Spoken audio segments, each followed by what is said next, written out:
Hola, ¿qué tal? Bueno, buenas, no hemos hecho Hola. prueba de sonido. Probando, bien, va sí, bien. sí. 1, 2, 3. Probamos en vivo, probando en vivo. Este va ahí medio flojillo. Esto está como Sí. bajito. Bueno, pero a ver. Pero la ¿qué caja tal? torácica- Bienvenidas, bienvenidos. Veo muchísimas caras conocidas de la secta. Que pronto tenemos una charla de sectas, de hecho. Y viene un Sí. experto en sectas. Una persona que estuvo en una secta Que estuvo en una muchos años. y que está en este momento en un grupo de víctimas de precisamente esa secta. Sí, así que esa la tenemos. El jueves que Pero viene, es ¿no? dentro de 2 semanas. Ujú. Y yo creo que comentar de una vez que el próximo jueves El próximo jueves no estamos porque desgraciadamente nos vamos para Ibiza. no vamos a Ibiza. Con el grupo. De Pero hecho, lo decimos de una vez porque muchas veces pasa que vienen, así no sepan ni siquiera el tema, entonces pues, a ver, habrá otra cosa, pero no habrá charla de filosofía. Claro. Nunca Y- suele suceder, y por de eso hecho, mismo. nos vamos con un grupo que ha salido de aquí, es decir, con tertulianos, con arrabaleros y arrabaleras. Sí.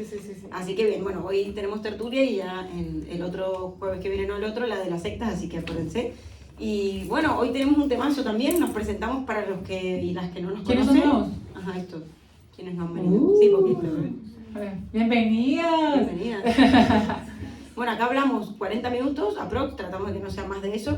Y después abrimos. Tratamos, pero no podemos aseverar nada. A veces nos cuesta callar. Sí, por supuesto. Tenemos un problema con la palabra y con el falo. Y con el falo. Sobre todo el falo. Siempre el falo es lo Más que el nos falo que afecta. la palabra. Sí. La palabra es una excusa para el falo.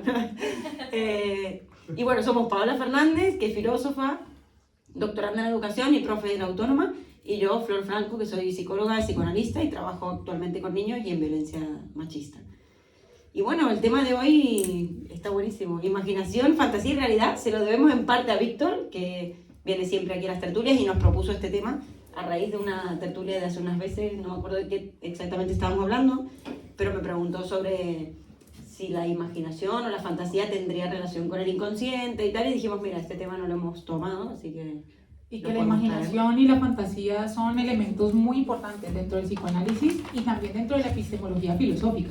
Entonces, no sé si vamos al lío. ¿Al lío? Vamos al lío, vamos a Bien. las etimologías. Yo quiero empezar con etimologías, Imagina. like always.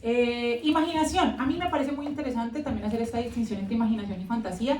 Inicialmente una distinción que veremos que se empieza a desdibujar un poco, un poco se empieza a desdibujar con el correr de los conceptos. Pero etimológicamente tienen una diferencia. ¿Por qué? Porque imaginación viene de imagen, evidentemente, de imago, que es imagen, y es evocar, es tener la capacidad de traer una imagen, ¿sí? Es decir, es traer algo que ha sucedido, porque la imaginación se supone que parte de lo real, y aquí podemos empezar a integrar palabras, y hace imagen aquello que ha sido. Mientras que la fantasía, por su parte, viene de faino, que es hacer aparecer. Puede hacer aparecer desde el lugar de traer algo, pero no necesariamente tiene que estar dentro del espectro de lo real. Es decir, es mostrar algo que puede o no estar vinculado con algún aspecto vivido. Y, dicho sea de paso, porque aquí entonces viene a converger la palabra realidad, realidad viene de res, y res significa algo. Y, O cosa, ¿no? Yo creo o cosa, algo o cosa, es verdad. Algo o cosa, y tiene que ver ¿Y en con lo catalán? fáctico. En catalán, ¿no? Es como re, es como, bueno, Nada. es como nada. Sí, no pasa Igual res. interesante, no, pero igual No es pasa interesante res. pensar el re. ¿De Sí, dónde sí, sí, vendrá? Y la cosa y la nada y la cosa. Bueno, la palabra nada, aquí tengo un estudiante que estamos viendo clase de Heidegger y le hemos dado palo a la nada, de hecho ya hablaremos de un concepto heideggeriano importante. Y es que, ¿qué pasa? La realidad es pensada desde el res, que es el algo o la cosa, porque es pensado desde lo fáctico, es decir, es pensado desde lo que efectivamente aparece. Y entonces está relacionado con la noción de verdad, es decir, está relacionado con la noción de esto es así, no puede ser de otra manera. Esto es así efectivamente y no puede haber algo que lo cambie. Tanto es así que Descartes, que fue el primero en utilizar el término latino res, Descartes hace una división en las meditaciones cartesianas de 3 tipos de res: la res cogita, la res extensa y la res infinita. Res cogita tiene que ver con el pensamiento, res extensa tiene que ver con todo lo que tiene extensión, es decir, que tiene una materialidad, fáctico, viene de facto, las cosas que son, los hechos. Y la res infinita tendría que ver con Dios, porque bueno, Descartes terminó dudando de toda la realidad, pero como le quedó grande dudar de toda la realidad, terminó recurriendo a Dios. ¿Qué le vamos a hacer? Era jesuita. Pero para él las reses tenían un carácter de existente. Es decir, el pensamiento tenía una existencia, o sea, el pensamiento era, de hecho, tan importante era el pensamiento y el entendimiento que nuestra famosa frase, ¿no? Cogito ergo sum, pienso luego existo. El pensamiento le da lugar a mi existencia. Las cosas extensas en el mundo tienen que tener un carácter de existente, por mucho que las dude. Tengo que buscar qué hace que sean claras y distintas, qué hace que no cambien, qué hace que sean esas. Las tengo que dudar, pero tiene que haber algo a la base que sea real. Y la res infinita, que bueno, metió a Dios y eso sí es otro problema gigante. Bueno, una de las preguntas que yo me hacía era si realmente realidad y verdad son la misma cosa, ¿no? Hablando de la cosa, si confundimos estas dos concepciones, es decir, si toda realidad es verdadera o realmente es real incluso, ¿no? Recién Leo me hacía notar algo que, mira, no había pensado, pero viene muy bien a colación, que es que el título de hoy, imaginación, fantasía y realidad, se pueden ubicar perfectamente en los 3 registros de Lacan. La imaginación en el registro imaginario, que tiene que ver más con la ilusión, la imagen, toda la parte especular incluso, ¿no? La visión, el campo de lo visible. La fantasía con el campo de lo simbólico, que tiene que ver con el fantasma justamente, que fantasma y fantasía están muy vinculados, de eso sí que iba a hablar, que es como una especie de escena a través de la cual a veces nos representamos el mundo. Es decir, ¿tenemos aquí, los que estamos aquí, vemos la misma realidad? Evidentemente no, es decir, podremos decir que cada uno aquí tiene realidades o habita en mundos incluso muy distintos, en un punto, en otro no, ¿no? Esto también vamos a hacer la distinción entre la locura y la cordura en torno a la realidad, ¿no? Porque ahí hay algo interesante también para empezar a pensar la realidad. Y luego la realidad, justamente Lacan la ubicaría en el registro de lo real, que el registro de lo real no es justamente la cuestión de lo que existe técnicamente en el mundo material, sino algo imposible de aprender, se podría decir, a través de la lógica, a través del pensamiento o a través de lo visible. Es algo que siempre escapa a la representación y justamente por eso tratamos de darle explicación por medio de lo simbólico, por medio de lo imaginario, pero es algo que no tiene palabra, algo a lo que no llega lo cognoscible, por decirlo así, ¿no? Es decir, que la realidad para Lacan va a ser algo mucho más complejo, no va a ser esto que nosotros vemos y nos despertamos todos los días y decimos, ah, mira, esta es mi vida, este es mi mundo, esta es mi realidad, sino más bien la realidad para Lacan va a ser también algo que tiene que ver con la palabra, es decir, con el discurso. La realidad para Lacan es discursiva, es decir, la realidad se funda y define por el discurso. No hay realidad sin discurso, ¿no? El mundo de las palabras es el mundo, el mundo de las palabras es el que crea el mundo de las cosas, no al revés. Y bueno, ahí hay mucha tela, porque claro, está el debate, ¿no?, de si la realidad es algo objetivo o subjetivo, ¿no?, que se ha planteado tanto en la ciencia como en la filosofía, como en el psicoanálisis. Sí. Quizás no se excluyen, ¿no? Es decir, probablemente no haya una exclusión, no es que la realidad sea puramente objetiva o puramente subjetiva. Quizá hay ahí una especie de banda de Moebius, ¿no? Esta cuestión topológica que es como el infinito, en donde hay 2 bandas que en realidad son 2 superficies, pero que se entrelazan, ¿no? Se conectan entre sí, no están completamente separadas. Y yo creo que un lugar para anunciar precisamente este problema de la realidad, o sea, el problema de qué es lo real, acompañado no solamente a la filosofía, sino pues también a las ciencias, porque precisamente las ciencias, en aras de buscar lo exacto, pues han intentado, bien o mal, establecer algo que sea para todos por igual. Hemos intentado a lo largo de la historia establecer algo que sea para todos por igual, y en nombre de la verdad hemos librado grandes guerras y hemos sostenido ideologías bastante complejas. Pero una respuesta a esto me parece interesante desde la fenomenología. La fenomenología es una corriente filosófica que piensa, que plantea que se deben analizar los fenómenos. ¿Y qué es un fenómeno? Un fenómeno es algo que se aparece, que se muestra, que se manifiesta, que se da, ¿sí?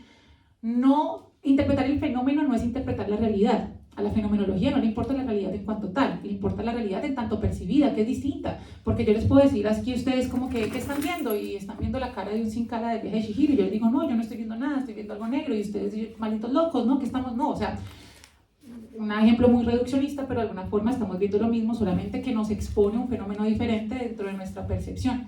Entonces, por ejemplo, Husserl, que es el padre de la fenomenología, que lo estamos viendo por aquí en clase también, de clases particulares de filosofía, si alguien quiere, dice que, bueno, realidad objetiva, si tratamos de construirla, pues es bastante compleja, porque es precisamente tratar de unificar todas las percepciones que del mismo hecho puede haber. ¿Qué sí tenemos? tenemos una intersubjetividad que dialoga para poder llegar a construir una realidad común. Una, entre comillas, realidad común, que no sabemos si lo sea. Si yo a todos aquí les digo que esto es amarillo, pues todos me van a decir, no, como que no es amarillo, tiene otro color. O sea, no sé cuál sea, pero amarillo no es. Y dentro de todas esas realidades intersubjetivas, esas concepciones intersubjetivas de realidad, yo puedo llegar a decir, ah, bueno, quizá la equivocada soy yo. El problema es que esto puede conllevar problemas, porque la verdad de la mayoría no necesariamente es la verdad. Y aquí se nos desdibuja la noción de verdad. Y hay otro filósofo, que de hecho fue su alumno, Martin Heidegger, que plantea algo muy interesante que también le estamos viendo en clase, que es la noción de verdad y realidad, también dicho sea de paso, como aletheía. Aletheía significaba develar, desocultar. Entonces la verdad, como sacar de la cosa lo que tenía oculto sin negar que existe dentro de la misma cosa la posibilidad de su negación.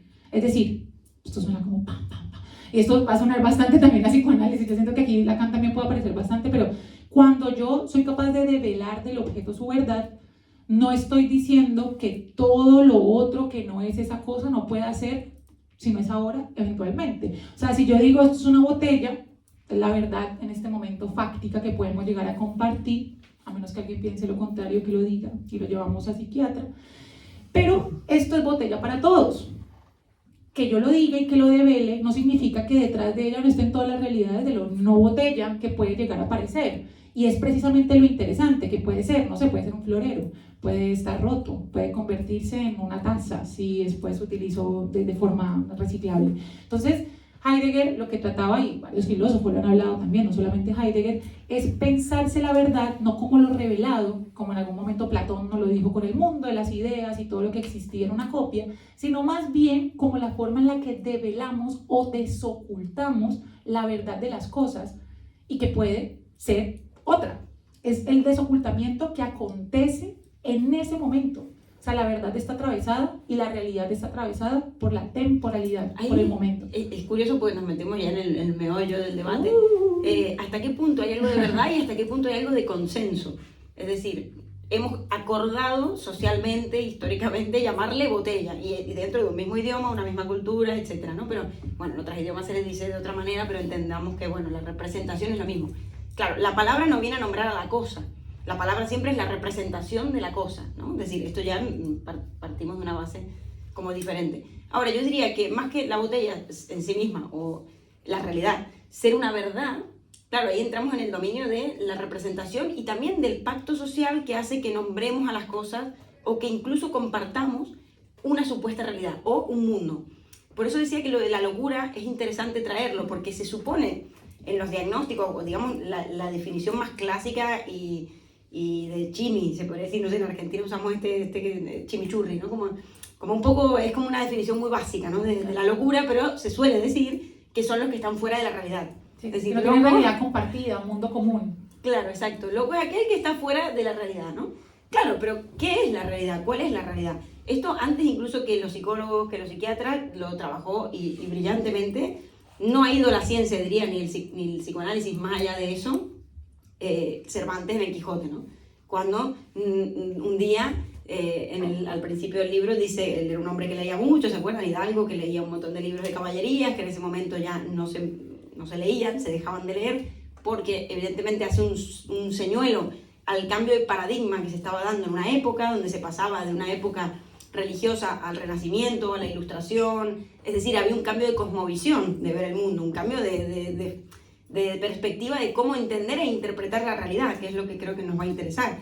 Hasta ese momento, Cervantes vivió como justamente ese quiebre, hasta ese momento se veía a través del prisma de la religión y de Dios y del cristianismo, el Antiguo Testamento y tal, del Nuevo Testamento, pero a partir de allí ya se vería más bien en torno a una perspectiva científica. Cuidado que, ojo, ciencia tampoco es verdad. Eso también es interesante, ¿no? Nietzsche no lo enunció en la ciencia. Y Nietzsche dice, que es una frase que a mí me encanta de él, ¿no? Bueno, una reflexión, es tenemos ciencia en la medida en que nos hemos contentado en apreciar o darle estatuto de verdad a nuestros sentidos. Y claro, pero nuestros sentidos nos engañan también, la visión sobre todo, yo diría que es uno que es de los que más engaña. A veces no solo vemos una fracción muy limitada del mundo, sino que a veces vemos lo que queremos ver, o esa visión ya está condicionada por algo del orden de nuestra subjetividad. Por eso no vemos lo mismo, todos, ¿no? Podemos ir a ver una película y salir cada uno con una visión diferente de esa película, sobre todo si es buena. Porque si es buena es poética y por tanto se presta para muchas significaciones. Entonces, bueno, ahí hay una diferencia y Cervantes dice, y llenósele de fantasía, de toda esa imaginaría que leían los libros, y dijo que no había, y supo que no había verdad más suya en el mundo, no había verdad más cierta en el mundo que la suya. Como que hay algo ahí del orden de la certeza, de esto que yo soy es esto que es, yo soy el último caballero andante, ¿no? Y no hay duda de esto. Lacan va a decir, lo que rescata en realidad al neurótico, es decir, a los, entre comillas, normales, no locos, de caer en la locura, es la duda. El hecho de dudar de que las cosas pueden ser como creemos que son o pueden no ser así. Es decir, es no creernos del todo que aquello que vemos es realmente esa realidad. El Quijote, cuando veía los molinos de viento, estaba seguro de que eran monstruos, ¿no? O eran gigantes, y que tenía que luchar contra ellos porque le estaban amenazando. Eso es la paranoia, básicamente. El vecino me persigue, y ellos lo viven de una manera real. Es decir, nadie es quien, y de hecho si uno, ya sea como profesional de la salud, como amigo, como pareja, como lo que sea, le dice a un paranoico en un brote psicótico que eso que ve no es real, se va a comer una hostia probablemente, ¿no? Es decir, va a generar más impotencia y más frustración, porque es como si a nosotros nos dijeran, no estás viendo esto en este momento, no están en una tertulia, están en un parque de diversión, no. ¿Cómo me van a decir esto? O sea, mi realidad es real, ¿no? Entonces, la locura es evidentemente un caso extremo, pero que nos sirve para apreciar que no siempre eso que vemos es lo mismo para todos y es lo mismo de una manera objetiva y unánime, ¿no? Como el mundo es nuestra representación, decía Schopenhauer. Hay dos cositas que quiero, y bueno, y también traemos a Schopenhauer, tres cositas que quiero como hablar de ahí. Uno, lo de la ciencia. A mí me parece súper interesante quitarle el estatuto de verdad a la ciencia, precisamente porque nosotros hemos puesto en la ciencia lo que queríamos ponerle a la religión y precisamente por matar a Dios, pues lo buscamos, ¿no? O sea, queremos que también la ciencia sea teleológica, o sea, que la ciencia nos lleve a una finalidad, que nos lleve a algún lugar, pero no lo va a hacer. Queremos que la ciencia nos dé cuenta de quiénes somos, pero dentro de todo no lo va a hacer, o sea, no nos va a definir ontológicamente. Y hay algo interesante, y es que en el mito de la caverna, que lo vimos también aquí con otro estudiante, diciendo un montón de cosas, que hemos hablado en clase, el mito de la caverna normalmente, pues, de Platón, ¿no? Todos lo tenemos del Insta y tal. Normalmente lo ponen como, había unas personas con grilletes viendo una pared de sombras y salieron y estaba la realidad, bla, bla, ¿sí? No, pero lo interesante es todo lo que pasa epistemológicamente, o sea, en el camino del conocimiento que tiene esta persona para salir de la caverna. Primero hay unas sombras. Esas sombras, va a decir Platón, que son nuestras conjeturas. Es lo que nosotros sin ningún tipo de fundamento creemos, pero esas sombras están de alguna forma sustentadas en unas figuras que unas personas sostienen, que esas personas también ven la pared de sombras, y eso representa las creencias, estas creencias compartidas que fundamentan nuestras propias conjeturas. Pero después de eso hay algo que le da luz, pero sigue estando dentro de la caverna, que es el fuego, y el fuego representa la ciencia. ¿Por qué está dentro de la caverna? Porque sigue aunado a la realidad, porque sigue aunado a lo sensible. La ciencia no es ajena al mundo de las cosas, y precisamente la ciencia puede cambiar, y la ciencia puede hacernos creer, como fue durante mucho tiempo, que la Tierra estaba en el centro y que no giraba, y que porque, no sé, un loco llamado, no sé, Giordano Bruno, por ejemplo, dijo, gira, pues entonces, bueno, también dijo muchas cosas, dijo que la Virgen no era virgen y que Dios está en todas partes, bueno, se lo parecía un poquito. Y bueno, que fuera quemaban la hoguera, ¿sí? Entonces, hoy en día la Tierra gira, y puede que en algún momento, pues no sé, no creo que no deje de girar, pero puede girar de otro modo. Y eso precisamente muestra que la ciencia está aunada, es concomitante, qué palabra tan rimbombante, está al lado de la realidad, habitándolo con la realidad. Ahora bien, todo mundo, es una ahora bien, afuera de todo, ahí sí está la realidad donde están las ideas de la filosofía, ¿no? Las que no cambian, la idea de botella, la idea del amor, la idea de justicia. Pero desde Platón se pensó que la ciencia no era la verdad última. La verdad última estaba en la reflexión de los conceptos puros, que tampoco puede estar allí también puede ser, es una verdad construida. Ya fue en la modernidad donde bueno, hay como una idea de que la ciencia nos va a llevar a lo mejor, de que vamos a llegar a Marte, de que vamos a conquistarlo todo, de que la razón es lo mejor, y hay un ego que tiene el humano y que pone a la ciencia y se pone a sí mismo en la ciencia como lo más importante. Eso por un lado que me pareció genial.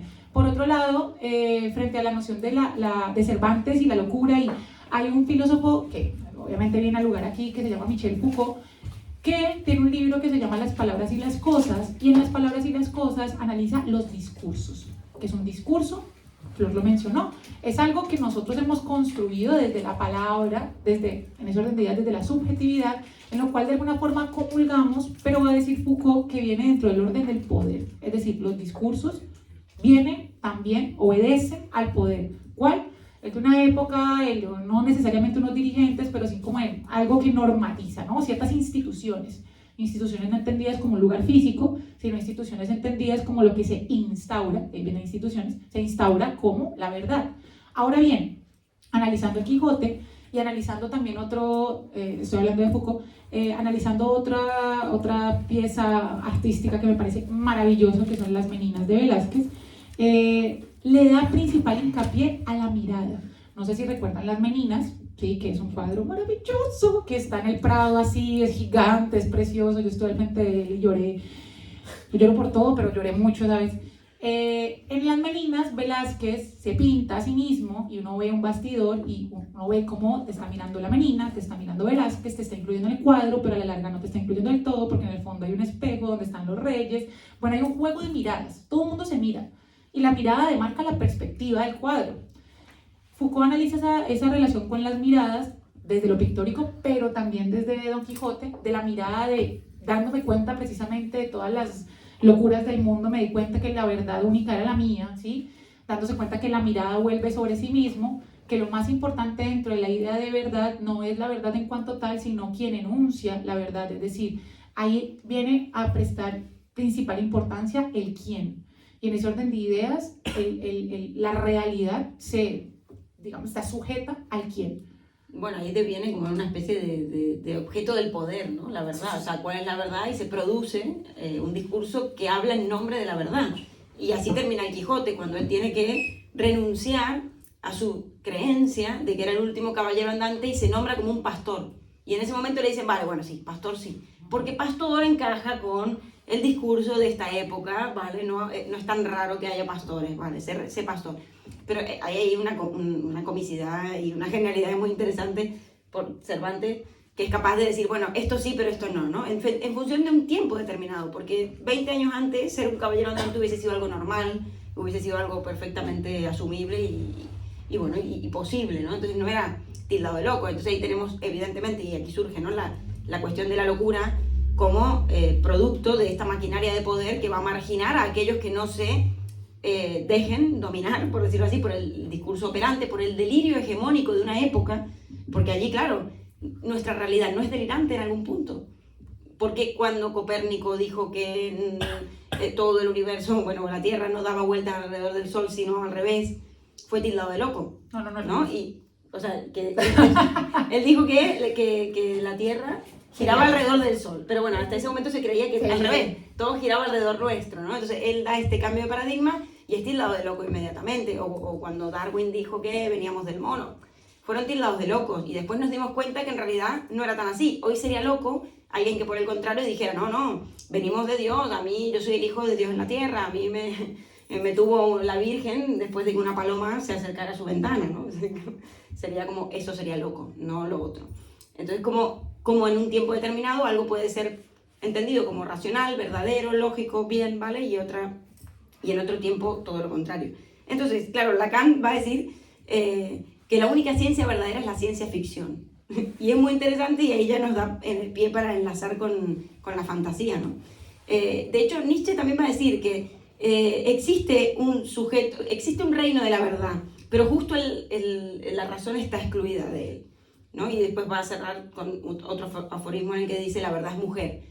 Bueno, esto se puede entender de diferentes maneras, pero si lo interpretamos desde una óptica más lacaniana, diríamos que la verdad es múltiple, que no puede ser definida en unicidad, ¿no? Como esta es la verdad, sino que siempre se escapa a lo definible, siempre se escapa a la lógica y a la cuestión de nombrarlo de una sola manera, ¿no? Hay tantas verdades como quizás sujetos hay hoy en día, ¿no? En ese sentido yo creo que sí que hay algo muy real, que es la experiencia vivida de cada uno, la historia de cada uno, lo que nos pasa, ¿no? Lo que nos acontece, esas experiencias que nos atraviesan. Y bueno, respecto a la única verdad como la ciencia ficción, a veces hay más verdad en la fantasía que en la realidad, ¿no? O sea, muchas veces podemos leer un buen libro de ficción o las distopías y ver que ahí hay una gran verdad que sale disfrazada, pero justamente por eso puede venir al mundo, ¿no? O salir. Pero en el periódico del lunes, de repente, estos postulados, sobre todo hoy en día, que da gracia, de la ciencia, de científicos descubren que, no qué sé, la música techno te masajea el cerebro y te eso solo da lee neuroquímicos, ¿qué tal? Sí, bueno, yo veo ese tipo de noticias. Cada uno lee lo que quiere leer. Precisamente, Cada uno porque la verdad te vela el sujeto de enunciación. O la leche de soja, claro. Exacto, por eso Lacan dice, no hay, o sea, el único sujeto es el sujeto de la ciencia. ¿Cómo el ser humano podría realmente ver las cosas desde un lugar objetivo? Tendría que para eso estar fuera de las cosas, tendría que estar fuera del mundo, fuera de la realidad, y ninguno de nosotros está por fuera de la realidad. Y esto también un poco tiene que ver con el principio de Heisenberg, ¿no? Que es el principio de incertidumbre, que dice que el hecho de la posición que ocupa el observador ya altera aquello que se mide, ¿no? Es decir, que claro, que evidentemente ahí habrá algún sesgo, ¿no? El hecho de lo que... sí, el que mide ya altera lo que se mide. Y ahora dividir las formas en las que lo altera, porque... Y aquí vamos a la escisión entre fantasía e imaginación. Pensemos, la fantasía, obviamente la noción de fantasma aquí va a ser mucho más abordada por parte de Flor, por parte de Lacan, pero ya viene más algo como que encubre, organiza, satisface, crea ciertos deseos quizá no aceptables, digamos como que estructura un poco el deseo. Ya viene más dentro del orden del deseo y dentro del orden del plano inconsciente. La imaginación se ha relacionado muchísimo más como una estructura, como una facultad, que de hecho, bueno, ya voy a eso, varios filósofos lo hablan como facultad, es una facultad previa al entendimiento para estructurar las imágenes perceptuales. Es decir, si yo, por ejemplo, veo esto y no tuviera la capacidad de retenerlo, pues digo, alguien me dice, pásame la botella, y yo digo, ¿qué? ¿Cómo? O sea, tengo que hacerlo imagen, tengo que traerlo del pasado, en el que ya en este momento la botella no está, para que tenga una significación presente. Y pensé qué tipos de facultades nos puede llevar, o más bien, a qué tipo de imaginación puede haber. Pensé que puede haber varias. Desde la epistemología puede haber una imaginación perceptible, o sea, es recordar lo que acabo de decir, recordar algo, traer, hacer imagen, representar, que es volver a presentar. Puede también haber una imaginación política, y en la imaginación política es traer algo de lo que ha sido para poder construir a lo futuro. Entonces, por ejemplo, no sé, qué formas de gobierno han funcionado, cuáles no, cómo se establece poder, o sea, pero para imaginar lo que ha de venir, para pensar en lo que todavía no existe aún. Pues un político, ¿qué hace? Pues prometer. La política finalmente es promesa, es la idea de algo que ha de venir. Pero también puede haber una imaginación narrativa, y esta me parece fundamental, y es la imaginación que trae imágenes para contar el relato, tanto los relatos que conocemos literarios, pero también el relato de nosotros mismos. Hay un filósofo que se llama Paul Ricoeur, que tiene un texto que se llama La metáfora viva, en donde habla sobre la importancia de la narración. ¿Cómo sabemos que nosotros somos nosotros mismos? Lo sabemos por el relato que hemos construido de nosotros. Y hace una distinción entre ipseidad y mismidad. Mismidad sería algo que no cambia, eso que creo ser yo y siempre ser, y la ipseidad sería esa cosa que voy siendo cada que me relato a mí mismo. Yo me relato, yo me cuento el cuento de lo que soy, yo me presento. A mí me parece súper curioso cuando uno abre una app de citas, uno dice que pongo en la bio, porque uno tiene que relatarse a sí mismo para que el otro te descubra también, como que te vele esa realidad que estás descubriendo por medio del orden de lo narrativo, porque tú también te narras. Y pues también pensamos en una imaginación poética que ya pues se crearía, digamos, como las metáforas que van no solamente para representar la realidad, sino para excederla un poco, y yo creo que ahí colinda un poco con la fantasía. Y antes de meternos en la fantasía, seguir un pelín más con la imaginación. Yo también quiero seguir un alguien que rescataba mucho la imaginación era Einstein. Einstein llegó a decir incluso que la imaginación era más importante que el conocimiento. Y varios de sus inventos o de sus hallazgos fueron gracias, según él, a la imaginación. Porque era un hombre muy imaginativo, un niño de hecho muy imaginativo. Dicen que a los 16 años se representaba las cosas como, por ejemplo, ¿cómo sería ir corriendo detrás de un rayo de luz, ¿no? Y de repente agarrarlo, o cómo sería, pero ya en esas imaginarías, por decirlo así, en esos sueños diurnos, en esa cuestión de imaginarse, en comedia le llaman el what if. Y bueno, la comedia tiene mucho de imaginación también, ¿no? De otros posibles escenarios que no son los que tenemos aquí en lo material, sino que hay algo que nos representamos justamente.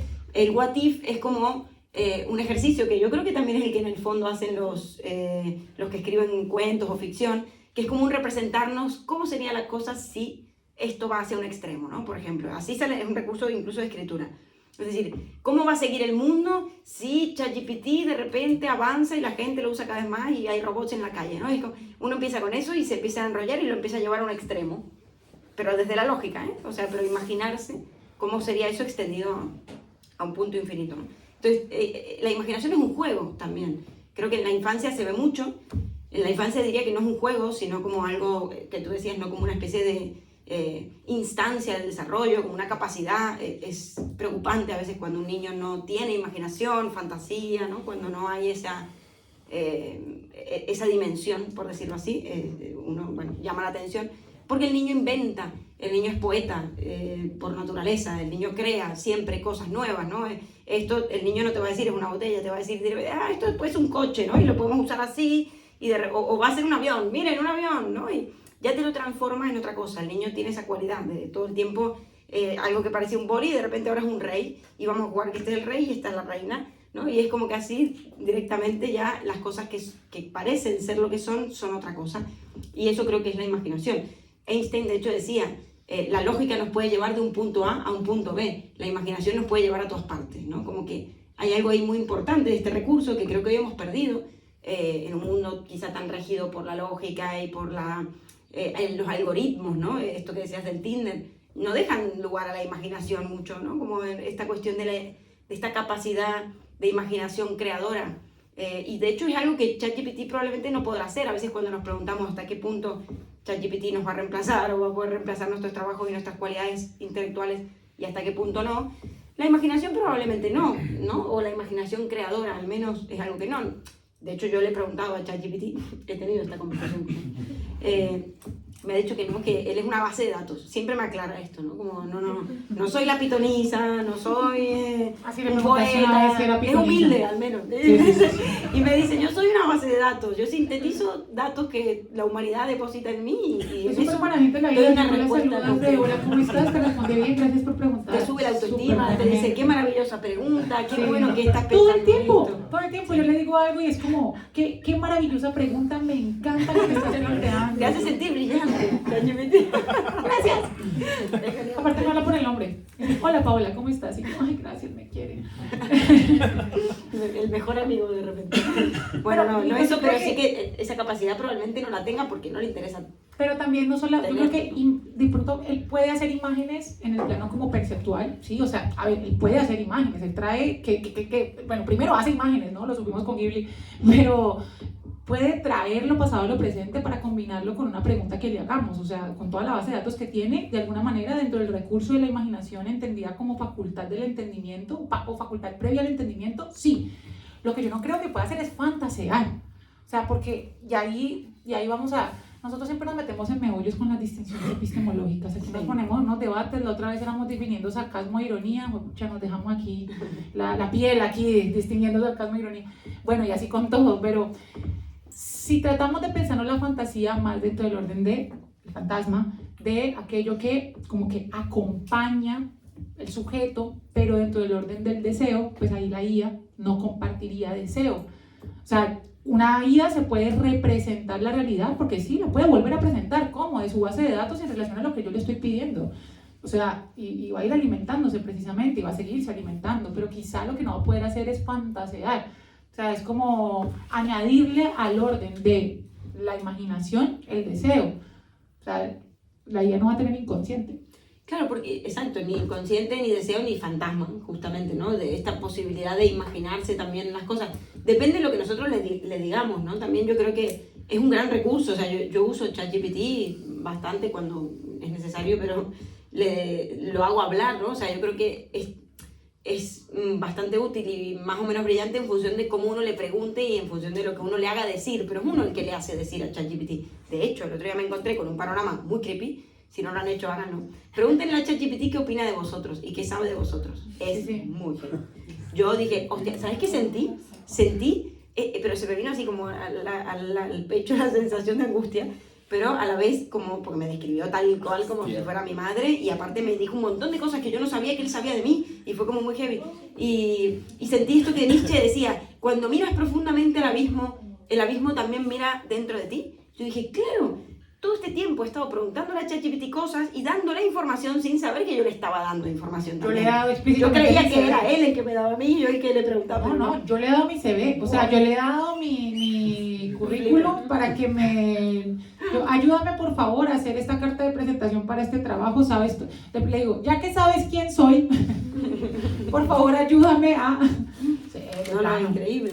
De hecho, te hace hasta una foto de cuando eres mayor. Bueno, es como, bueno, es bastante increíble. La cosa es que es verdad que no tiene un fantasma, es decir, ChatGPT no tiene un fantasma. ¿Qué es el fantasma? Bueno, en principio, a ver, la fantasía para los psicoanalistas es verdad que es un elemento estructurante de la vida psíquica, es decir, es algo que es muy importante que aparezca, es una actividad de alguna manera que modela y organiza el psiquismo en función del deseo de cada uno, ¿no? Y es cierto que cada uno de nosotros, si somos neuróticos, tiene un fantasma. ¿Qué es el fantasma? Algo que nos hace entender la realidad a través de un cierto prisma o una cierta matriz que normalmente es siempre la misma. No somos conscientes de eso, pero podemos verla en la repetición de escenarios en los cuales se va a dar esa situación. Por ejemplo, claro, esto es infinito, depende de cada uno porque siempre es diferente, pero por ejemplo, de repente, siempre yo salgo perdiendo en las reuniones o en las relaciones, siempre salgo perdiendo. Siempre el otro es el que sale ganando y yo el que salgo perdiendo. Bueno, me pasa en el trabajo, me pasa con las parejas, me pasa con no sé qué.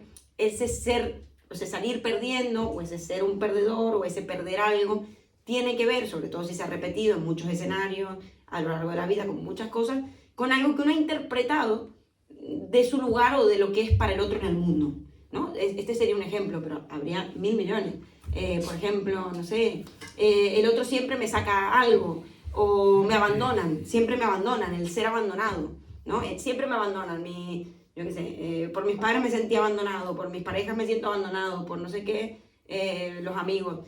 Hay algo ahí que se repite de una cierta posición que a veces se puede definir en una sola frase, ¿no? Que es muy difícil llegar a saber cuál es la de cada uno, pero se podría traducir como en esta cuestión del ser abandonado, ser el que pierde, bueno, no sé, ser saqueado, ser estafado. Hay muchísimas formas y dependiendo cómo uno lo viva, ¿no? ¿Esto cómo se construye? Esto se va a construir en función de las primeras marcas de goce, diríamos en psicoanálisis, pero de experiencias que hemos tenido en relación con los otros, ¿no?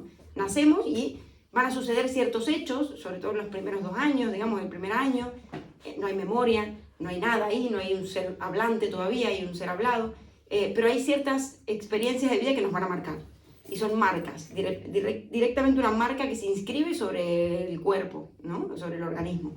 Esas marcas luego se van a ir conectando y se van a ir representando a través de esa escena y dando un sentido, ¿no?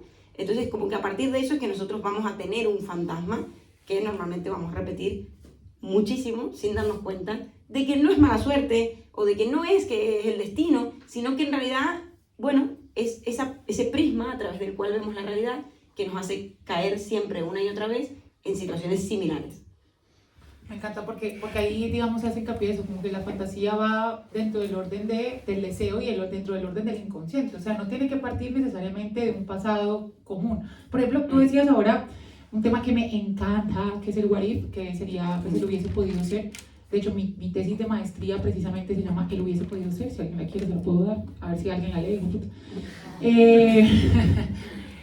Me puse a analizar y eso fue un problema. Él hubiese podido ser, yo quería saber cómo se experimenta el hubiese podido ser, y la mayoría de los problemas que tenía con los profesores era, pero eso no importa, o sea, no importa lo no fáctico, pues porque el mundo está pensado dentro de lo fáctico, el mundo está pensado en orden de los hechos, si no fue y si no va a poder ser, ¿por qué es importante pensarlo? O sea, me demoré más haciendo la justificación que la misma tesis, y en líneas muy generales pensaba que él hubiese podido ser, actúa Primero, no es fantasía, hice la distinción con fantasía porque parte de un pasado que efectivamente fue y que abre precisamente las aristas de la posibilidad. Todo hecho tiene un hubiese, solamente que no todos los hubieses de los hechos pues nos resultan importantes, porque si escogí un helado de vainilla en vez de uno de chocolate, pues puede ser un poco más prescindible, así escogí terminar o no con mi pareja, o escogí no ser madre, o escogí no cambiarme de país. Ese tipo de hubieses sí pesan un poco más, ¿sí? Dentro del orden del sentido que uno le ofrece al mundo. Ahora, ¿qué es lo interesante con el hubiese? Que el hubiese actúa como contrafáctico. ¿Y qué sería el contrafáctico? Es algo que aparece de cara a lo que fue y que sí afecta las decisiones, sí se vuelve normativo dentro de las decisiones que son. Me explico, si yo voy caminando por la calle y me tropiezo en un hueco, pues ya voy a ver y digo, uy, no me hubiese caído si no hubiese caminado por ahí.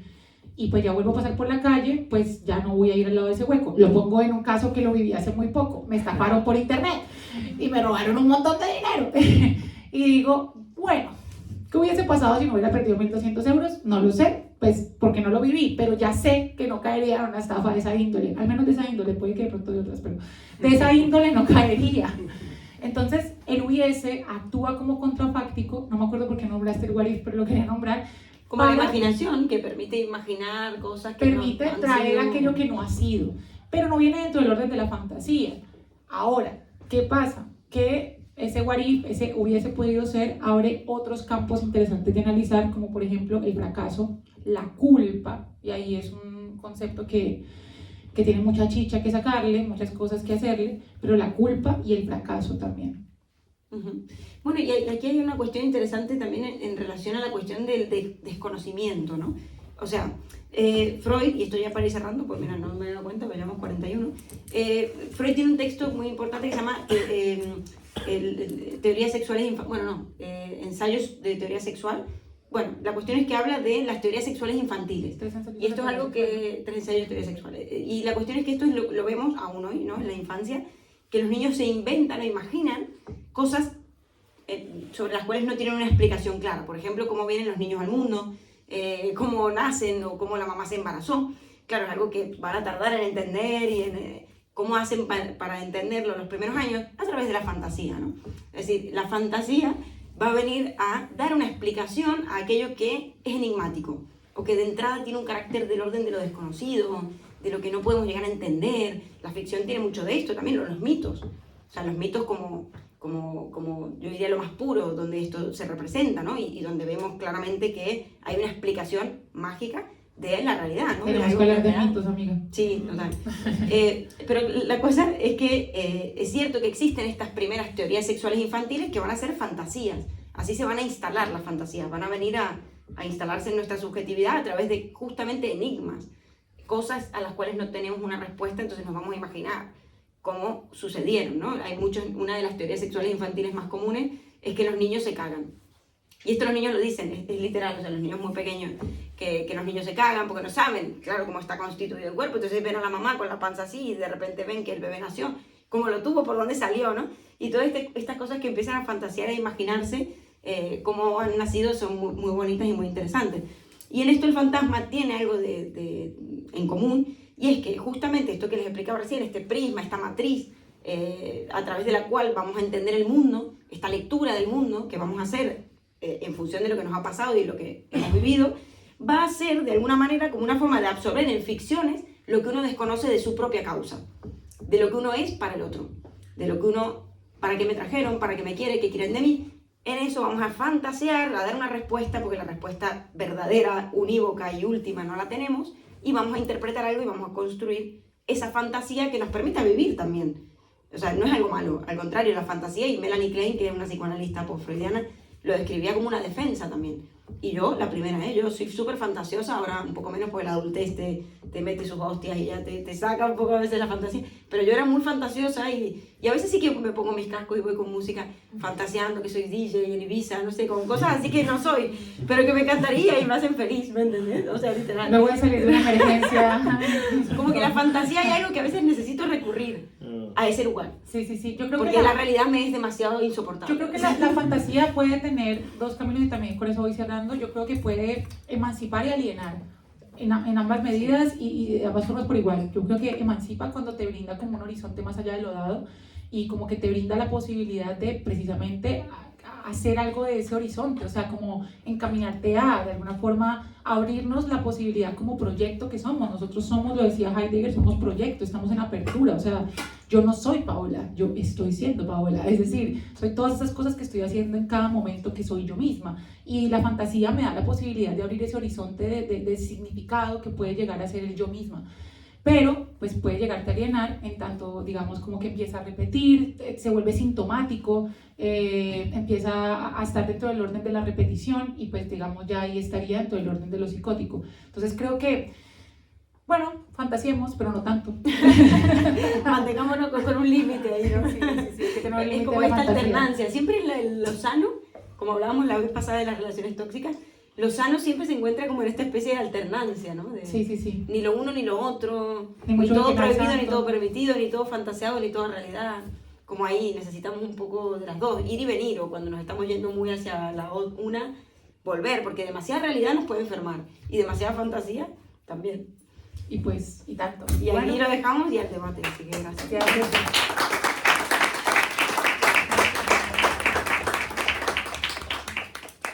Bueno, lo que viene ahorita es que abrimos un espacio para el debate, para la charla, para la chicha. Y pues nada, es un debate respetuoso, es un debate respetando la palabra del otro, no tenemos que responder nosotros, pueden responder entre vosotros. Y por otro lado, decirles que si pues participan, pues esto queda grabado para nuestro podcast que se llama Arrabaleras Parlantes. Con V de Raval. Con V de Raval, no es un error ortográfico, pueden buscarnos en Spotify, en YouTube y en Instagram. Entonces no sé quién quiere romper el hielo. Adelante. No, Ismael, me quedé con el tema de la realidad y de que la duda, o sea, de que bueno, somos neuróticos, más o menos es la norma, y de que la duda nos saca de nuestra subjetividad y genera una realidad que, digamos, puede ser compartida y bueno, se vuelve la realidad, ¿no? En esta etapa que estamos viviendo de autovalidación y de, bueno, básicamente que la realidad algorítmica te dé permanentemente la razón, me pregunto dónde iremos a parar sin la duda. O sea, si permanentemente estoy siendo validado de mi visión de ver las cosas. Muy buena la pregunta. Aparte es como que es verdad que es una época un poco paranoica en algunos puntos, sobre todo la paranoia es una enfermedad del ego, es una enfermedad del yo, se podría decir, donde el yo toma una preponderancia absoluta, ¿no? Es decir, el hecho de que uno crea que te está persiguiendo todo el vecindario, que todo el mundo de repente quiere algo de ti, hay algo ahí muy de egocéntrico, ¿no? Es como que el ego eclipsa al ser. Claro. De repente. Y bueno, con respecto a lo de la duda, claro, imagínate que todos podemos tener y sobre todo en esta época tan de exposición, de transparencia, donde mostramos tanto y la gente sabe tanto de nosotros, al menos de una parte, todos podemos tener la sensación de, no sé, uy, este me habrá visto, o uy, pero supongamos, o aún así, uno cree que el vecino lo está viendo, supongamos, ¿no? O que alguien lo vio en ciertas circunstancias. El paranoico de eso va a hacer una certeza, es decir, va a construir la certeza, el vecino me ve y quiere algo de mí, ¿no? Y me está persiguiendo porque yo tengo el secreto para explicar, lo que sé, la nueva teoría de la relatividad, no sé. El neurótico va a empezar a dudar de sí mismo, va a empezar a decir, ostras, ¿me vio? ¿Me habrá visto? Porque creo que lo vi mirándome, pero quizá no era él, o quizá estaba mirando hacia la esquina y justo me vio porque... Entonces como que esa duda nos rescata de no caer en algo tan cerrado, que es como esa certeza psicótica. O sea, Lacan va a decir que el fenómeno elemental de la paranoia es la certeza. No es que esté fuera de la realidad, es que no duda de aquello que ve. Nosotros todo el tiempo dudamos. En una relación, por ejemplo, ¿cuánto dudamos? Todo el tiempo, ¿no? Y habré hecho bien, y habré hecho mal, y le habré dicho, y no le habré dicho, y habré estado bien. Como que todo el tiempo estamos dudando, y bueno, que también es lo mismo que hablamos con la fantasía y la realidad. La duda puede llegar a volverse también muy... perturbadora. En la neurosis obsesiva, por ejemplo, pasa que se vuelve sumamente insoportable, ¿no? Dudar de todo, Claro. y quedarse paralizado por no poder hacer, por estar enredado en la duda todo el tiempo, ¿no? De hecho, es una estrategia también para no actuar. Pero digamos que la duda sana o este tipo de dudas nos sirve para frenarnos un poco. Y sí que es una época que empuja mucho, o un tiempo que empuja mucho, yo creo, a la paranoia, al sentirse Y un pequeño perseguido. paréntesis que me han dicho Los datos, aquí, la política de datos, tienen datos nuestros, las cookies, todo esto es un poco paranoico. esto que voy a decir no tiene absolutamente nada que ver, pero si alguien quiere tomarse una cerveza, puede comprar una cerveza y volver aquí a la charla. Cierro paréntesis, perdón, una cuña publicitaria del espacio Cronopios. Cierro el paréntesis y sí.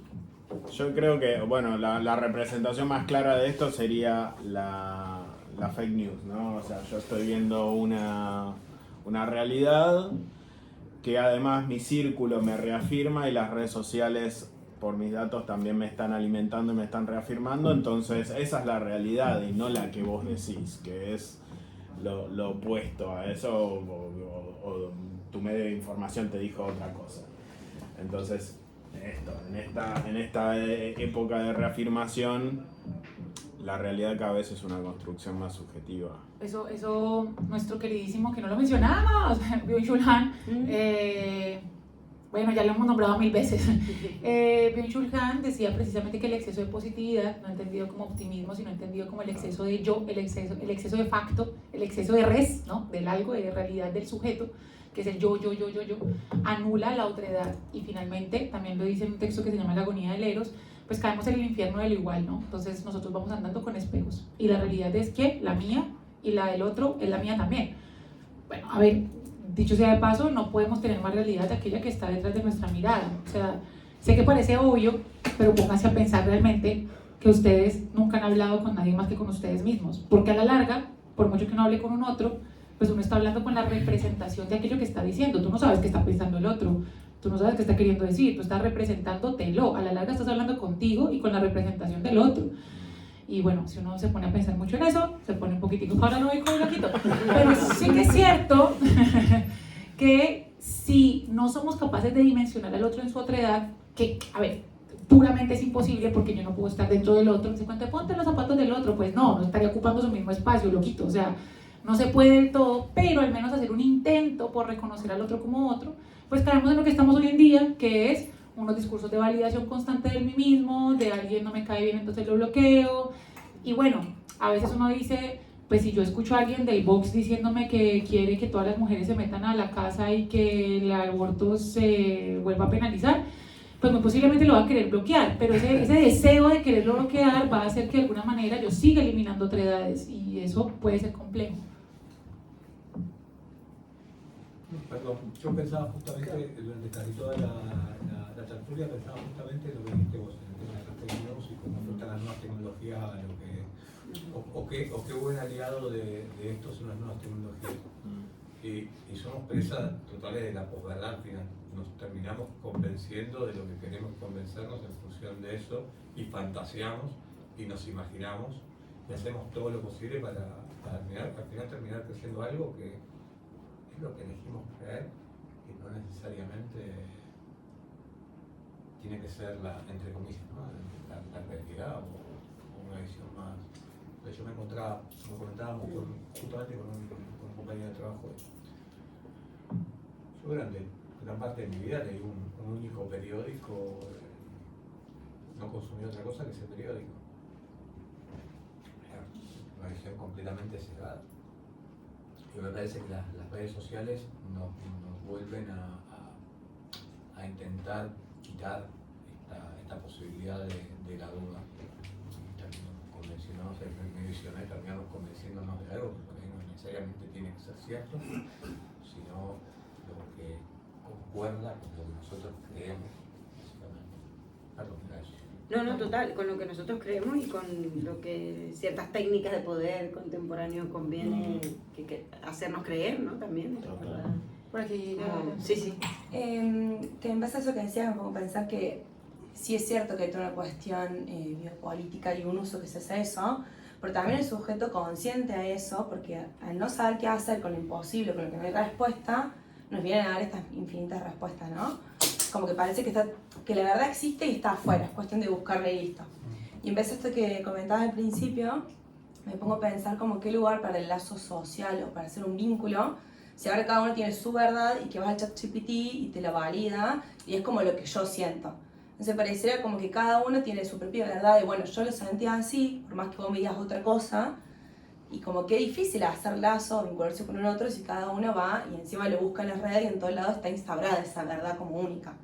Al no dar lugar de la duda es como muy difícil. Y que uno termina relacionándose siempre con pares. Entonces uno dice como, no sé, yo soy feminista, entonces me voy a relacionar con mujeres que comulguen con el feminismo y con hombres que comulguen con el feminismo. Y si no, pues posiblemente no les voy a hablar. Entonces, a ver, empiezan a validar nuevamente tu discurso que uno cree que es el mejor, pero asimismo yo qué sé, las personas TERF, las personas transfóbicas y demás también sostienen que ese discurso es el adecuado y es bastante complejo precisamente la apertura cuando no hay comunión precisamente en la palabra y estamos cayendo como en un grupo de pares y nos vamos cerrando cada vez más y por eso yo creo que ese es como el auge de las ideologías, creo que sería precisamente la alienación de la fantasía, no la emancipación, la creadora, sino la fantasía cuando se convierte en ideología, es donde te aliena, te hace perder en medio de una masa que todos opinan exactamente como yo opino y yo creo que yo opino diferente, pero todos opinamos igual. Bien complejo y uno no sabe, uno tiene que tratar de... Yo lo digo desde la primera persona, desde hace no muchos años, cualquiera que pensaba más o menos conservador, medio derecha, yo lo bloqueaba literalmente, o sea, había una persona al frente que decía un discurso medio derecha y yo era como, vale, o sea, lo bloqueaba porque mi corazón izquierdoso me decía, no, las oportunidades, la igualdad, pero de los últimos años para acá vengo tratando de escuchar la otra edad y cuando la escucho me doy cuenta que hay discursos muy interesantes, o sea, hay un fundamento, hay algo que el otro está diciendo y hay un lugar de enunciación del otro que no lo hace un perverso, que lo hace, por algo tiene una opinión y por qué no soy capaz de escucharla a ver qué entiendo de esa, no para cambiar. No voy a estar a favor de que penalicen nuevamente el aborto, pero digo como al menos para entender cuál es el lugar de enunciación del otro. Yo creo que es muy difícil. Uno tiene que morder uno tiene que arrancarse las uñas por aquí abajo mientras dices, ah, sí, que las mujeres trans no son mujeres. Bueno, claro, dime tu opinión. Y a ver qué dice. Pero es duro. Sí, adelante. Okay, tengo un pensamiento, a ver cómo sale. Es que como en base de la psicología hay 4 dimensiones de la empatía y una de los cognitivos es la fantasía. Entonces esto lo que dijiste de ponerse en los zapatos del otro es la una y la otra de fantasía es esa de imaginarse con el otro en una situación. Y lo que pasa es que si usas ChatGPT o inteligencia artificial, hay un como efecto que baja tu capacidad de imaginarse el otro en una situación. Entonces, baja como esa dimensión de la fantasía. Y creo que también es un poquito relacionado a lo que dijiste ahora, esto de quizás nos pone un espejo y nos circulamos en nuestras burbujas y no salimos más de esto y hablar con otra persona con otra perspectiva y que no aumentamos más como la capacidad de imaginarnos el otro en una situación. Y no sé, creo que puede ser que es un poquito una razón para todo esto, también, bueno, en base de la psicología, no solo de la filosofía. Sí, completamente. Yo creo que hemos confundido un poco, y ahorita que Maguel sube la mano, yo creo que hemos confundido un poco el respetar todas las opiniones con la idea de que toda opinión sea válida. Me explico. Yo puedo respetar todas las opiniones. De hecho, hay un filósofo muy importante de la Ilustración, que es Voltaire, que dice, no estoy de acuerdo con lo que dices, pero defenderé hasta la muerte tu derecho a decirlo. ¿Sí? Es como, vale, eso se llama libertad. Yo respeto que opines. Ahora, que respeto tu opinión puede ser otra cosa. Puede que no, y puede que no comulgue con ella, pero respetaré tu opinión. Te daré tu lugar de otredad, te daré tu lugar de ser un otro que puede opinar cosas horribles, pero que las puede opinar. Entonces creo que como en esas toda opinión es válida, hay gente que dice cosas espantosas y es como, bueno, siguen siendo espantosas, pero puedes decirlas, sí, horrible, pero... Y al mismo tiempo, de no toda opinión es válida, es como, bueno, pero también el otro puede opinar y el otro puede ser en otra edad. Bueno, no sé. Me parece igual que, o sea, un poco se contradice porque si bien hoy todo el mundo puede opinar y está un poco ese discurso de como que todo lo que diga cualquiera es válido, también porque yo puedo elegir eliminar todo lo que yo no quiero escuchar, o sea, todo lo que no coincide con lo que yo pienso, y creo que antes era muchísimo más difícil, y lo que estaban hablando, ¿no? Por las redes sociales, por los algoritmos que hay, es mucho más fácil quedarnos solamente con la información con la que estamos de acuerdo. Y para mí ahí donde lo que muere principalmente como sociedad, si lo veo a largo plazo, es el crecimiento, la evolución, el cambio. Porque si cada uno de nosotros estamos solamente consumiendo información que valide lo que ya creemos, no da lugar a que surja algo nuevo. Y vamos a estar con una inteligencia artificial enfrente que tiene la base de datos de absolutamente todo. Entonces, el generador del cambio, ¿quién va a ser?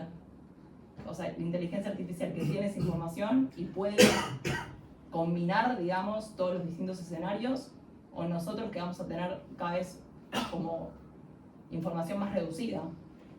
Y además perdemos esto de cómo imaginarnos otro futuro o otra realidad. Es que algo de lo que nos habló que para mí es como muy importante en todo esto es la creatividad. Es O sea, muy complejo cómo se pierde la creatividad con ChatGPT. Yo lo he visto con mis estudiantes. O sea, a ver, yo dejé de dar clase en el 2023, yo he dado clase en instituto y también en uni, y dejé de dar clase más o menos un año y volví a dar clase este año. Y con chicos de uni, que chicos que yo considero que hay unos muy brillantes, pero sé que a veces pasa que por la facilidad, entonces le piden a ChatGPT la respuesta, ¿no? Y entonces les puse a hacer la evaluación final con todos, yo doy una clase que se llama Filosofía de la Educación, con todos los apuntes que quisieran. Ellos podían traer lo que quisieran. Hubo unos que traían folios así con las 18 diapositivas de todas las clases impresos y todo, pero sin ordenador, a mano, a la antigua. Y las preguntas que les hice fueron reflexivas. O sea, por ejemplo, no sé, los puse a leer un texto, les dije con tiempo de antelación que debían leer un texto que se llama La educación después de Auschwitz, de Adorno, muy recomendado. Y las preguntas que hice de ese texto en particular no fueron ¿qué dijo Adorno en la educación? No, sino preguntas más reflexivas. ¿Qué pasó en la mayoría de los casos? Que estaban, y chicos que hacen participaciones brillantes, que yo he hablado con ellos y que son brillantes, pero que cuando se sientan a hacer una respuesta, no saben cómo hacerla, o sea, no saben cómo precisamente imaginar, no saben cómo ponerse en un lugar distinto, no saben cómo relacionar conceptos diferentes. Y traían, la mayoría copiaron lo que decían las diapositivas, y es como, no, entonces bueno, varios perdieron, pero Bueno, era como, cuesta. Ahí habría que ver también la diferencia que creo que hemos perdido, o vamos perdiendo ambas, como de la capacidad de reflexionar, que no es lo mismo que recordar o de memoria y tal, y la capacidad de imaginar.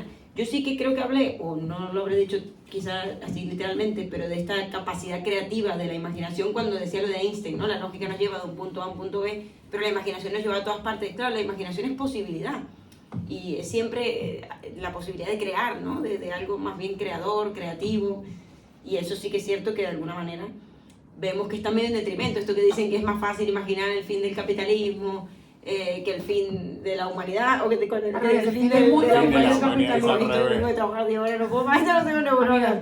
Es más fácil imaginar el fin del mundo que el fin del capitalismo, que está más que dicha esa frase, o sea que ya la sabemos todos. Pero claro, es cierto, ¿no? Esta dificultad de pensar en, bueno, claro, y si no es este sistema, ¿qué? O si no es esta manera en la que estamos viviendo, ¿qué otras formas habrían de habitar, de hacer familia, de hacer pareja, de hacer economía, de hacer mercado? O sea, y que no estén en referencia precisamente a lo que ya conocemos. Un ejercicio que hicimos en clase fue precisamente pensarnos en una sociedad ideal, como que el mundo se acaba y ahora vamos a hacer una sociedad ideal desde los planos económico, político, social, educativo y demás. Y es como, claro, no siempre, es un ejercicio difícil. Ese ejercicio también lo hicimos con Clau. Es un ejercicio muy difícil porque es como, vamos a tratar de pensarnos no en términos de capitalismo, y entonces uno piensa que, no, socialismo, bueno, tampoco, ¿qué otra forma? O sea, claro, imaginar es como imaginar. Imaginar una otra cosa. Es precisamente, bueno, pero yo creo que ahí entraría un poco el orden de la fantasía, también un poco, pues porque imágenes traer un poco de lo que ha sido para modificarlo en lo que es. No podemos pensar aquello que no hayamos pensado antes. Yo no les puedo decir, como imagínense un color que no hayan pensado, pues no puedo, estúpido, porque no lo he pensado. O sea, no se puede ese ejercicio de, ay, te voy a hacer una pregunta difícil, no, es una tontería. Sí que es cierto que partimos de algo enunciado, pero es que precisamente lo enunciado ya no es de lo que partimos, es de algo que nos limita, o sea, ya nos cuesta muchísimo pensarnos fuera de las lógicas establecidas. Y aparte, o sea, hoy estaba haciendo la tarea y no es solo el hecho de como la dificultad que podemos llegar a tener de crear como algo nuevo, es que ni siquiera nos queremos dar el tiempo. O sea, me pasaba como de que, viste, si no llegó algo rápido, es como que, bueno, pongo cualquier cosa, porque estamos muy acostumbrados a lo inmediato y para mí, para que surja realmente la creatividad, tiene que haber mucho tiempo dedicado a eso. Y yo siento que esa es hoy en día nuestra principal barrera, ¿no? para la imaginación. Completamente. Sí. Y también si tu backup es solamente... Alex Romero. Perdón. Ya está. Que si tu backup es solamente lo que elegís ver porque dejas todo afuera de la autoridad, encima tenés menos material Obvio. en donde tenés que hacer magia y ya, como aquí y ahora. Sí. Completamente. Por acá está. Bueno, a mí lo primero que me apetece decir es que esta mañana cuando abrí vuestro story y vi cuáles eran los temazos, me explotó la cabeza como si fuera, ¿sabes? Esos fuegos artificiales que de repente escuchas un silbido y en medio del cielo oscuro haces ¡pah! Y te explota la cabeza. Porque realmente son 4 temazos que son 4 abismos, ¿no? Acabo de utilizar la imaginación para llegar a un sitio que es a hacer una analogía entre lo que es la fantasía y la imaginación, la realidad y la verdad, utilizando una palabra que has dicho tú y que me ha parecido súper interesante porque es casi como una amalgama, y es la certeza. La certeza. Fíjate que yo creo que tanto la fantasía como la imaginación tienen un componente que, como habéis dicho, los niños sobre todo lo utilizan mucho porque tiene que ver con el juego y que los adultos también utilizamos al fin y al cabo, ¿no? Tanto la fantasía y la imaginación. La diferencia entre la fantasía, para mí, la diferencia entre la fantasía y la imaginación es que la fantasía, que es súper creativa porque en lo que consiste es en que te embadurnes de algo, no te tiene que llevar a algún sitio. El juego está para disfrutar y para revolcarte, no para caminar. Entonces, cuando tú estás jugando, te estás impregnando y por eso los niños son tan plenos, ¿no? La diferencia, en cambio, entre la fantasía y la imaginación es que la fantasía tiende a desvanecerse, mientras que la imaginación tiende a llevarte a algún sitio.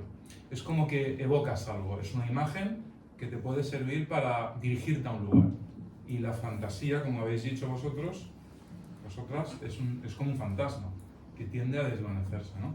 Entonces, yo creo que lo interesante aquí es entender con la certeza qué diferencia tienes cuando sientes una fantasía a cuando tienes imaginación. Creo que esa certeza es importante. Creo que también es importante tener la certeza de que todo lo que te sucede siempre va a ser real. Siempre va a ser real lo que te sucede. Lo que pasa es que como todo es subjetivo y todo es mental, puesto que de alguna manera no hay una verdad absoluta, todo es relativo, lo cierto es, la certeza es que lo que a ti te sucede es real y hay que partir de esa base, de esa realidad, pero si es verdad o no, creo que habría que contemplarlo desde la posibilidad de que eso que es real tiene un fruto. Creo que la verdad tiene más que ver con lo que te sucede, la cosa. Perdón. Lo real tiene que ver con la cosa. Y creo que la verdad tiene que ver con el fruto de la cosa. Es decir, tú ves un manzano y eso es real. Pero si el manzano da manzanas, una y otra vez, puedes concluir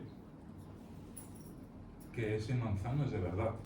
O sea, es decir, que para mí la verdad tiene que tener un fruto, que eso es lo que lo hace concreto. O sea, es decir, es la plasmación de la realidad, lo más cercano a lo más absoluto. ¿Y sabéis lo que es para mí lo más absoluto? La certeza. ¿Qué es para mí la certeza? La convicción de que estás sabiendo lo que es fantasía que estás sabiendo lo que es imaginación, que estás sabiendo lo que es real y lo que es verdad. Es más, creo que incluso de verdad pueden haber verdades que sean ilusiones, pero lo importante es saber que se tiene la certeza de que son ilusiones, y eso ya es verdad. Por ejemplo, Nietzsche dice que hay verdades que son ilusiones. Es decir, ¿y cuáles son las verdades que son ilusiones? Las necesarias. Las necesarias. De hecho, Kant, ¿no?, en la crítica de la razón pura, concluía, puesto que era un filósofo que hablaba de que no se podía mentir, en crítica de la razón pura concluía que, lógicamente, Dios no se podía demostrar, por lo tanto, Dios no era verdad.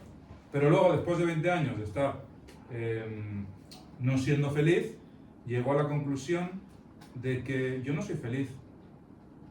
Entonces puede ser que Dios sea necesario. Y si Dios es necesario, Dios es verdad. Y por eso creó la crítica a la razón práctica.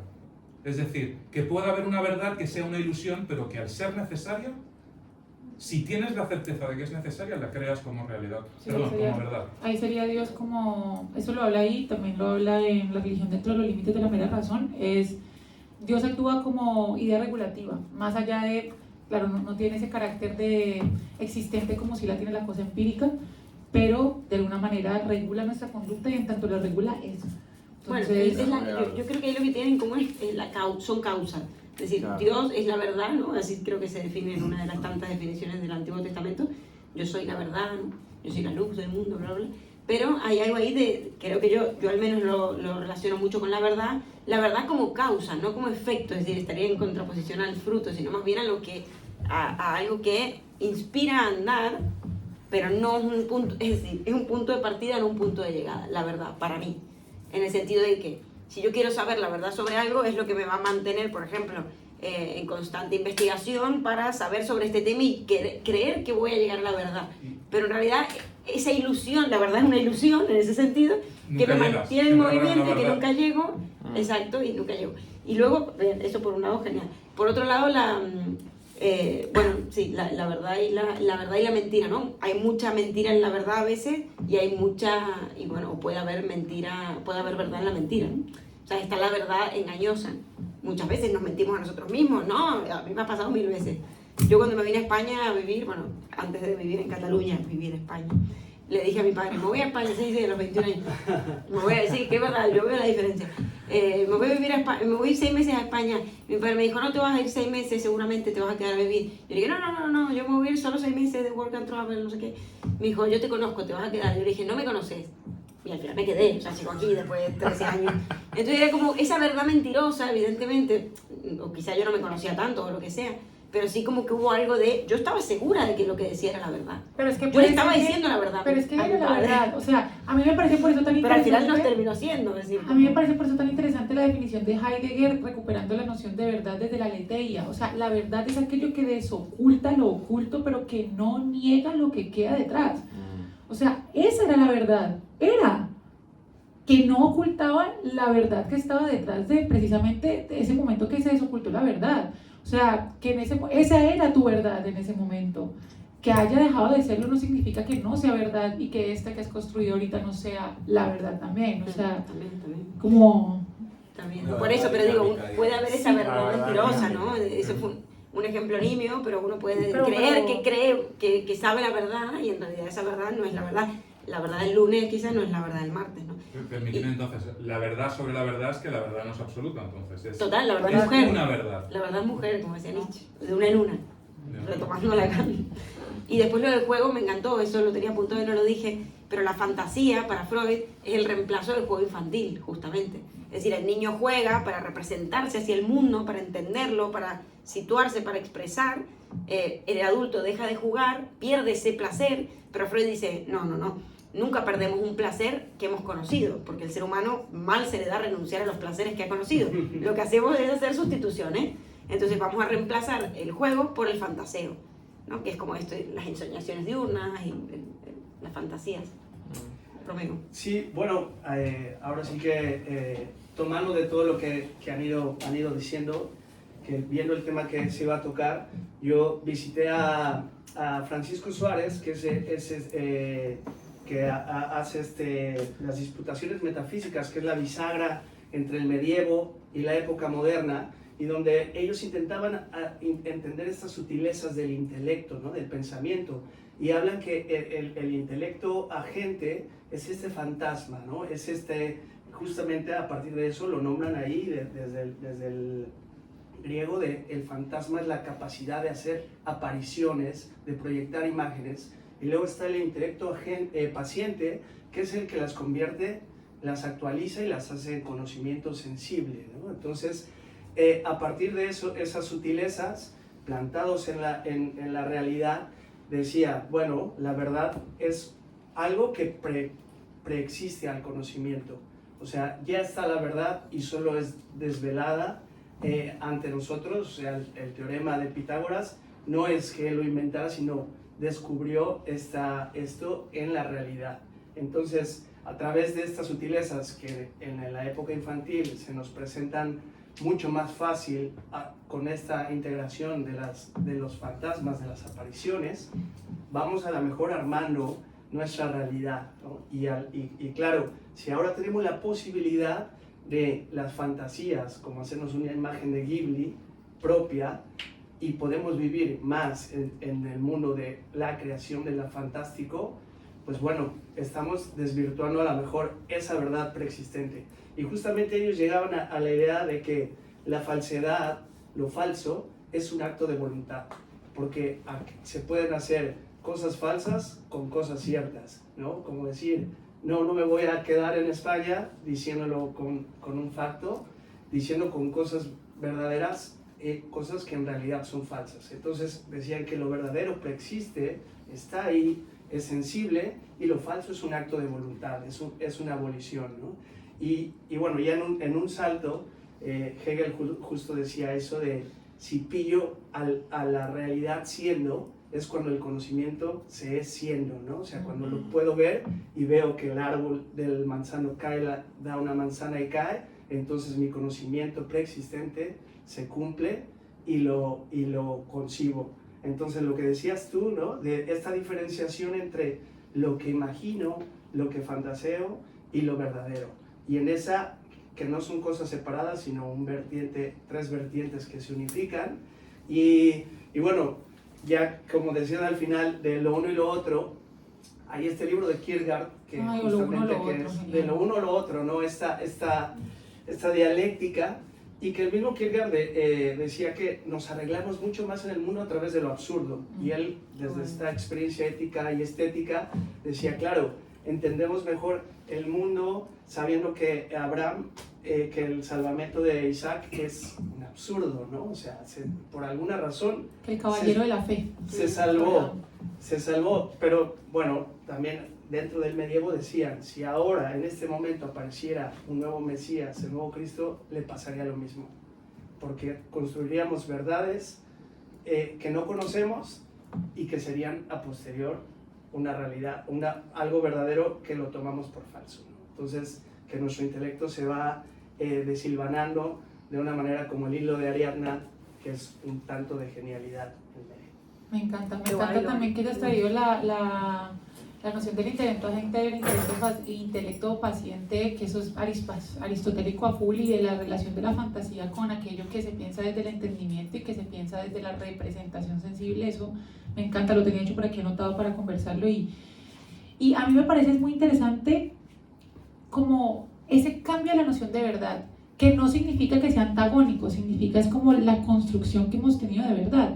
O sea, la verdad como aletheia, que le estamos dando un montón en clase con Heidegger, y Heidegger lee los clásicos para hablar de aletheia, era precisamente aquello que se develaba, que se mostraba y que se desocultaba precisamente de aquello que estaba oculto, pero que ya Heidegger va a hacer una reinterpretación de esa noción de aletheia, que ya no necesariamente desocultándose significa que ya todo lo demás quedó como en la oscuridad, sino que precisamente da la apertura a saber si es esto, no es lo otro.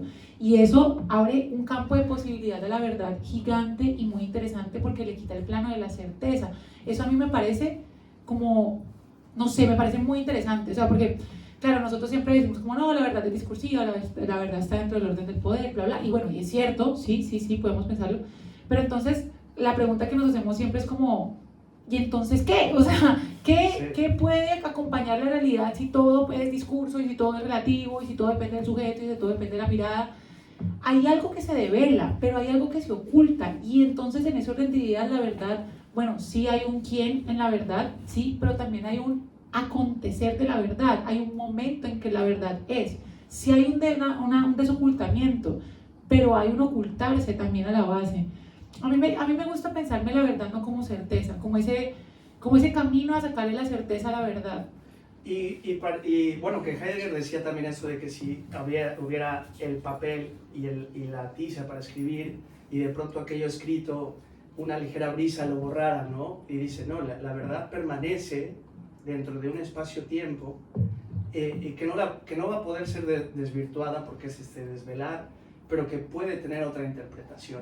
Y entonces, comunicándolo con el psicoanálisis, si quizá en la época más tribal teníamos esta obsesión por descifrar lo que había de venir, a la manera de ir a lo mejor a una terapia es descifrar lo que ha pasado, ¿no? Entonces hacer el camino hacia atrás, hacer esta vuelta a estas fantasmagorias que parecieran certezas, que parecieran verdades, pero que quizá las podemos transformar, ¿no? Mira que, y justamente este texto del que estamos hablando, del que estoy hablando, donde Heidegger retoma lo de Aletheia, son 8 ensayos que escribe en un libro que se llama Caminos del Bosque, que lo estamos tratando aquí en clase de Heidegger, con Leo, y él empieza el texto, que son varios ensayos diferentes. Uno es sobre la frase de Nietzsche, Dios ha muerto, otro es sobre la imagen del mundo y habla sobre el arte, otro es sobre la técnica, bueno, es brutal, otro sobre el concepto de verdad, bueno, es genial.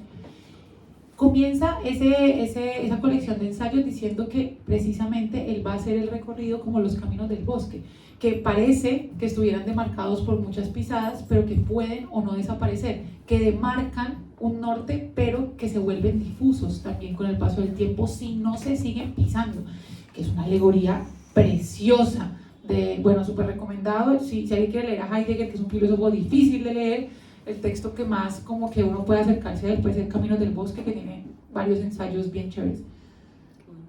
Bueno, ¿qué me más? No, quería unir varias cosas que escuché por ahí, llevándolo a la ficción, como que también como que nos salva un poco de una realidad incrementadamente subjetiva. Por ahí escuché, ella dijo que era una cuestión también de tiempo, o sea, de que se pierde la creatividad por falta de tiempo. O sea, se me viene a la mente que los tiempos van atrás de los medios de producción, o sea, de la prisa del medio de producción. Entonces ahora tenemos un medio de producción inmediato, entonces siempre estamos en lo inmediato y por ende no hay mucho camino para el juego, y por ende es difícil jugar a imaginar lo que podría llegar a ser y descubrir el absurdo, que finalmente el absurdo es lo que existe, lo que no es, o sea, lo que no es compartido, ni que lo sacamos de ningún lado, ni de repente sale puramente en la ficción y devela una realidad que en ese momento es imposible y que después puede volverse posible, como Julio Verne, por ejemplo, sería un ejemplo. O sea, en un momento decir que el hombre podía armar un cohete e ir a Marte o qué sé yo, parece imposible en una sociedad post-victoriana o victoriana, y luego terminó siendo una realidad totalmente sacado de la ficción. Entonces la ficción muchas veces y el absurdo es lo que nos lleva más allá de lo establecido. Está muy bueno lo que acabas de decir, pero también diría esto de ver lo absurdo en la ficción, que en realidad muchas veces vemos lo absurdo en la vida real, ¿no? O sea, como en esta época a veces vemos como ciertos discursos, ciertos partidos políticos, ciertas ideas se tornan absurdas, ¿no? pero justamente por lo exageradas o por lo totalitarias que se vuelven sobre sí mismas. O sea, yo creo que todo discurso llevado a un extremo, como cadena temporal significante, como interpretación de la realidad, se solidifica de tal manera, termina siendo absurdo. Todos, hasta los que yo sostengo. O sea, no voy a decir los nombres, pero bueno, seguramente, ¿no? Es decir, llevados a un extremo y cerrados y decir, esta es la verdad, es que va a terminar, me parece a mí, siendo un absurdo. O sea, En nombre de la verdad, hemos librado grandes guerras y nos hemos matado todos. claro, y lo cual es absurdo. ¿Y saben qué no es absurdo? Tomarse una cerveza un poco. Eso, ahora hacemos Empecemos. after. Nos vamos al after, así Gracias. que estáis invitados. Gracias a todas y nos vemos en 2 semanas.